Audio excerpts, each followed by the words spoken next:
Serdecznie zapraszam na nasze kolejne spotkanie. W tym spotkaniu chciałbym Wam pokazać drogę do Tetch, psy, które mnie zaatakowały w termach w Grecji. Trochę ponabijam się z greckiej autostrady, aż w końcu dotrę do Turcji i rozbiję się tutaj na kempingu. Kempingu tureckim.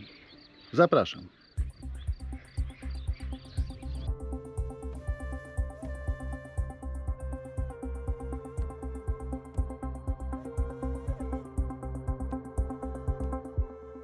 Wcześniej chyba zmienię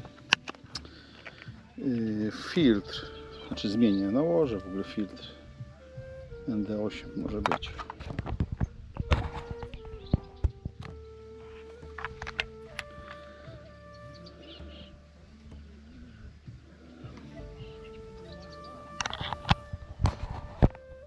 Nie wiem, czy lepiej, ale być może. Druga rzecz jeszcze, jak wjechałem do Turcji, pierwsze co zrobiłem, to kupiłem sobie kebaba. No ale dobrze. Przepraszam, że chrupnąłem. Chciałbym zaprosić na następne kilka dni, co się u mnie działo. W momencie, kiedy skończyłem nagrywać i oglądać Bośnię i Hercegowinę, przeskoczyłem do Albanii. W Albanii chciałem zobaczyć miejscowość taką, co się nazywa Tetch.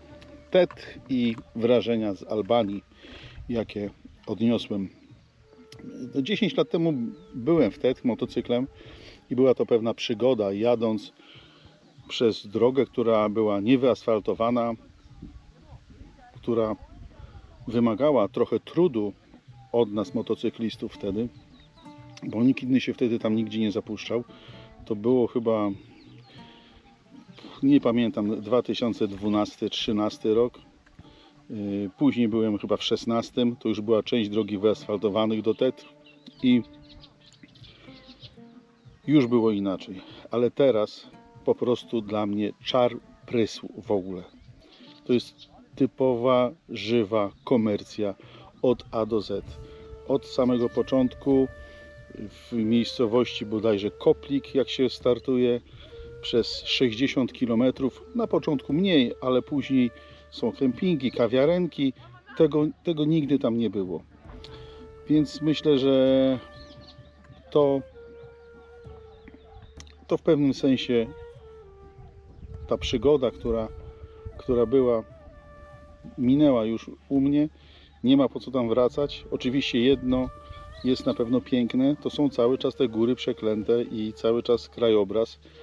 Jak się jedzie, to widać, że jest to piękne. Droga do Tetch jest oczywiście pełna zakrętów dramatycznych, 180 stopni i pod górkę 180 stopni zawijasów, więc naprawdę trzeba dysponować takimi dosyć mocnymi nerwami, żeby tam jechać, co nie znaczy, że trzeba być nie wiadomo kim, że to jest jakiś tam adventure super. No nie. Jadą tam kampery, jadą tam motocykliści, właściwie to setki motocyklistów, także to jest droga dla wszystkich. Atrakcją może być tam dojechanie i udanie się szlakami turystycznymi, górskimi. Dlatego myślę, że ta Albania, która w tym momencie w tych górach przeklętych, to właśnie to Tetch, później chyba jeszcze ta druga droga od chyba tej Valbony, od góry, co się jedzie od Plav w Montenegro, ona jest cała wyasfaltowana też już. No fajnie, można jechać. To ogólnie rzecz biorąc polecam przejechanie się tymi drogami, które wcześniej były uznawane jako niedostępne dla samochodów, bynajmniej naszych samochodów z naszymi kierowcami, bo pewien próg jest przekroczony u Albańczyków, Greków i ludzi tam jeszcze dalej na wschodzie, tak samo jak w Turcji. Oni jadą w takie dziury, co my byśmy już naprawdę nie pojechali. Skończyłem w takim razie tą albańską przygodę i pojechałem do Grecji. Wjeżdżam do Grecji. No, powiem szczerze, że jeżeli chodzi o autostrady, bo tutaj mam to spostrzeżenie jako jedyne, bo no chciałbym tylko jeszcze raz zaznaczyć, że ani Albania, ani Grecja całkowicie nie jest moim żadnym celem podróży. Moim celem podróży jest w ogóle Turcja, Gruzja, Armenia. To w takich planach, że jeżeli wszystko pójdzie dobrze, jeżeli człowiek nie zmęczy się zbyt mocno psychicznie, nie wiem, podróżą lub jakimiś tam niedogodnościami, czy się przyzwyczaję do tego i będzie mi się fajnie podróżować. To Grecja, czyli autostrady, mega do kitu. Dziury, łaty na tej autostradzie, zapadnie, tylko lewy pas w użytkowaniu. I to, co jeszcze jest no, niesamowite, to są opłaty, ale to pokażę, jakie to są opłaty. W sensie mam rachunki. Rachunki są małe, po 2 euro, 1,5 euro, ale tych rachunków to ja mam tyle. O, tyle. To ja mam, to są moje rachunki. To są moje rachunki za autostradę. Za autostradę grecką. Zaczyna się koncert. Wiedziałem o tym, że tak będzie, że będą tutaj rechotały. Bo tu jest woda. Ujście jakiejś rzeczki chyba. Chwila pauzy. Pan reżyser musi się posilić.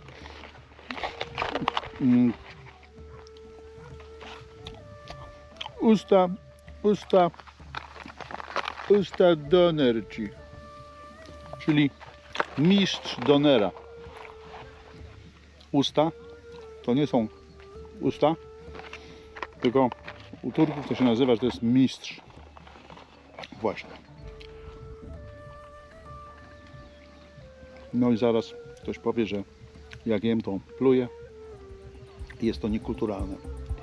I na pewno ma rację.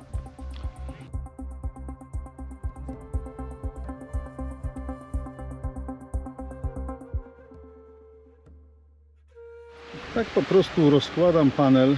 Wiem, to nie jest opcja docelowa, no ale zanim dojdzie do skutku bagażnik dachowy, to w ten sposób muszę sobie radzić, muszę baterię tą moją 280 Ah doładowywać.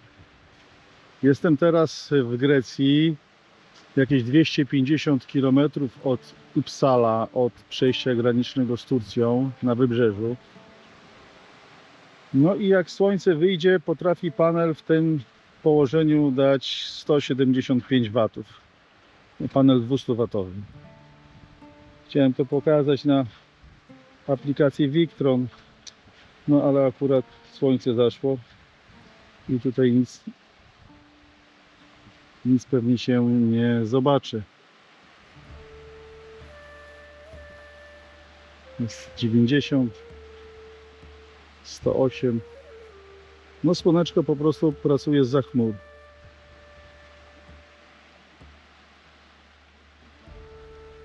Ale teraz już 150. Nie wiem, czy to widać.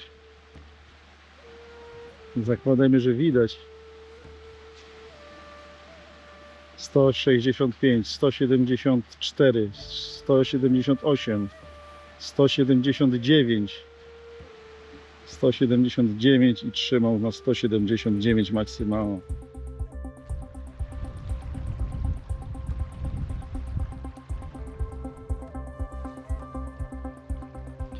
Nie zawsze jest fajnie, znaczy prawie zawsze jest fajnie, ale czasami trzeba się zmierzyć z pogodą. Widać z tyłu, że idzie spory opad, więc muszę się ewakuować sprzęt, który tutaj miałem rozłożony, został już ewakuowany, samochód zamknięty, znaczy zamknięte wszystkie drzwi. No i będę teraz sobie siedział w środku, czytał książkę. Albo będę sobie oglądał film. Nie, filmów nigdy nie oglądam. Gadam głupoty. Szkoda czasu na filmy. w podróży. Chyba że coś montuję i coś robię, ale no teraz raczej nie. Raczej czekam na to.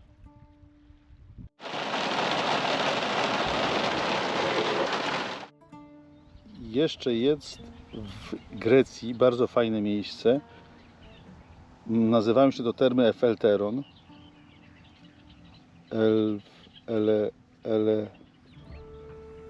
Elefteron. No właśnie, tak się nazywają. I byłem tam już kiedyś. Było fajnie, fajna gorąca woda. Ale teraz jak tam zajechałem, 2 psy się po prostu ode mnie nie mogły odczepić.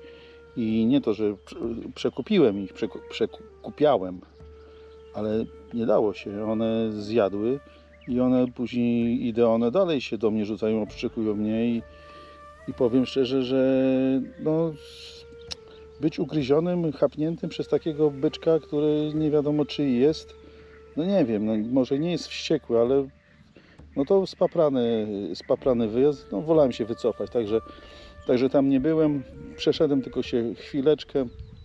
Faktycznie ktoś tam mówił, że w stroju Adama tam pomykają co niektórzy. Tak, pomykają. Rodzaj męski, bo rodzaju damskiego nie widziałem w stroju Ewy. No ale to miejsce pewnie jest fajne, ale też nie wtedy, kiedy jest 28 stopni, tylko wtedy, kiedy jest może na dworze 20, a może nawet 15. A wtedy jest fajnie. No ale nie skorzystałem z tych term z uwagi na to, że właśnie te kundle. Jestem w Turcji. Turcja to jest... Tu się oddycha. To jest Turcja. Tu jest... No, nie wiem, chyba może śmieci ktoś teraz pali, ale nie wiem. Ale ogólnie tu jest inne życie. Ten kraj naprawdę jest wielki, ten kraj jest bogaty. Według mnie. Paliwo kosztuje tutaj 5,30 za diesla, gdzie w Albanii kosztowało 8,90. W Albanii 8,90. No to ja nie wiem, jak ci ludzie tam żyją. Absolutnie nie wiem. No cóż to dalej jeszcze mówić. Można powiedzieć to, że jestem w Turcji, przyjechałem, zrobiłem pierwsze zakupy. To co kupiłem pierwsze, to była karma dla psów. Bo nie chcę świecić oczami, jak tutaj przyjdzie jakiś 1, 2, 5 piesek, a ja nie będę miał co mu dać do jedzenia, a sam będę wszaniał jakieś parówki. Więc ten zakup został zakupiony. I co mi teraz pozostało? Pozostało mi odpocząć tutaj z dzień albo 2. Zobaczymy co i jak, bo święto następuje w chwili obecnej. Jest święto od jutra, Bajram. No i oni nic wtedy nie robią, tylko wyjeżdżają na zewnątrz, wyjeżdżają w teren, jedzą, do późnych godzin urzędują i później zmywają się do domu. A część ludzi zostaje w związku z tym, że to jest święto. Więc myślę, że tutaj, na tym miejscu, taką pineskę, jeżeli ktoś będzie zainteresowany, oczywiście w opisie filmu wrzucę, bo to najłatwiej tam kliknąć i od razu się mapa otworzy. Nie będę nic tutaj żadnych dziwnych cyfr wyrzucał na ekran, bo tego i tak ani nikt nie spisze, ani nikt nie zapamięta. Więc zobaczymy, jaki tu będzie dzień następny. Zapasy są. Przygotowuję seldżucki menemen na śniadanie, albo śniadanie, obiad, albo no coś takiego. Więc zapraszam do śledzenia, a może nawet skosztowania razem ze mną owego produktu kulinarnego wykonanego przeze mnie.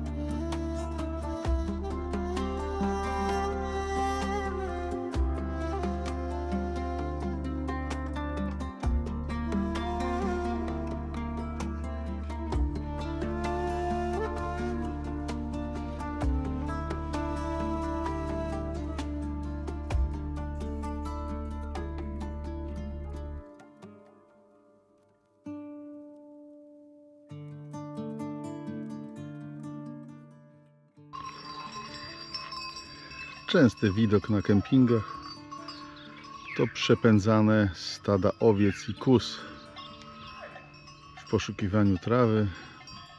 One wcisną się wszędzie. Polecam schować wszelkie przedmioty drobne, które mogą zostać wchłonięte przez kozę. One zjadają wszystko.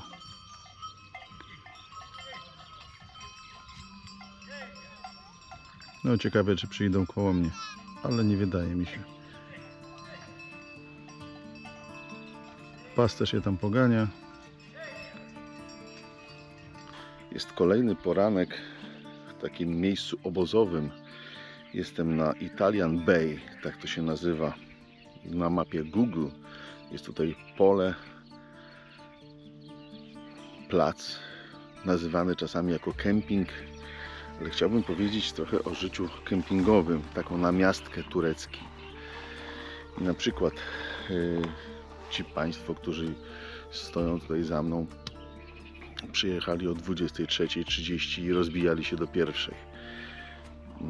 To, że światło odpalili i trzaskali drzwiami i tak dalej, to jest coś normalne na tureckim kempingu.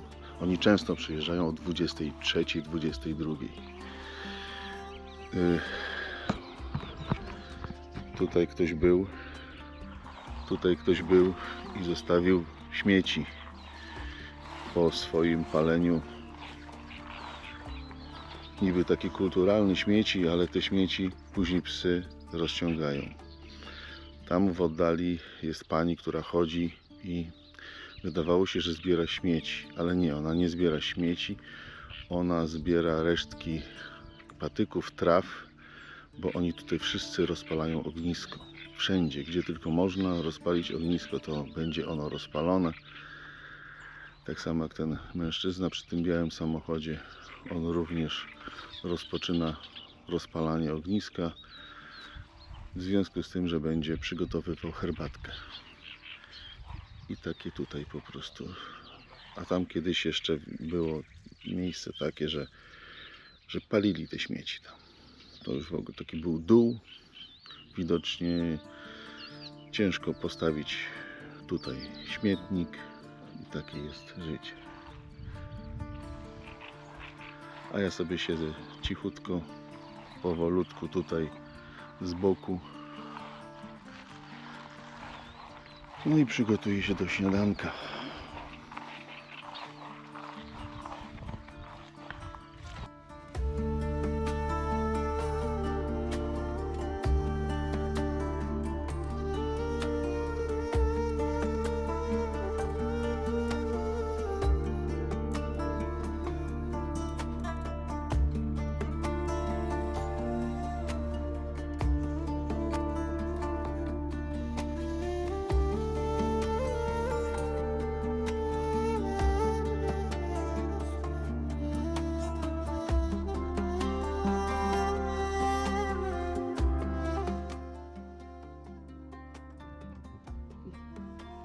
Zaczynam właśnie trip turecki.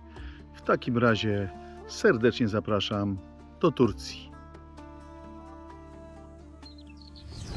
Herkese Türkiye macerama hoş geldiniz.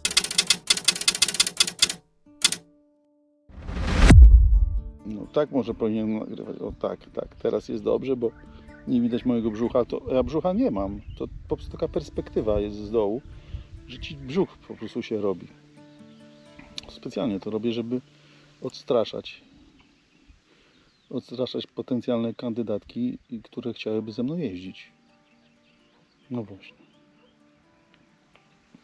Ale bym dostał w dziób. Pytają mnie, powiem jeszcze na taki postscriptum, pytają mnie moi znajomi, moja rodzina, czy zmieniam podkoszulki. Powiem szczerze, że zawsze chodzę topless i ubieram tylko podkoszulkę do nagrywania materiału, więc ona jest cały czas świeża i zapewniam, pachnie Jak dupa niemowlaczka.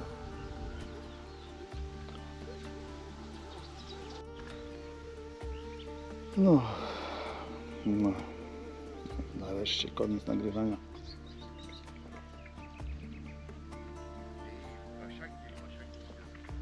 Muszę podziękować mojemu koledze Tomkowi, który kiedyś namówił mnie, a wręcz przekonał, żeby mieć lodówkę podczas jazdy, jak jeszcze jeździłem Dacią Duster. Ta lodówka zajmowała 1/4 w ogóle powierzchni załadunkowej, ale kiedy przychodzi moment, że byłem w Turcji na takiej plaży Pamuczak Beach, niedaleko Efezu, też fajne miejsce, siedzę sobie, gorąco jest, a ja sobie otwieram lodówkę i rozdziewiczam puszeczkę, bo wiem, że jestem pierwszy wtedy. Nikt tutaj nie maczał dzioba, ani nie dotykał tego.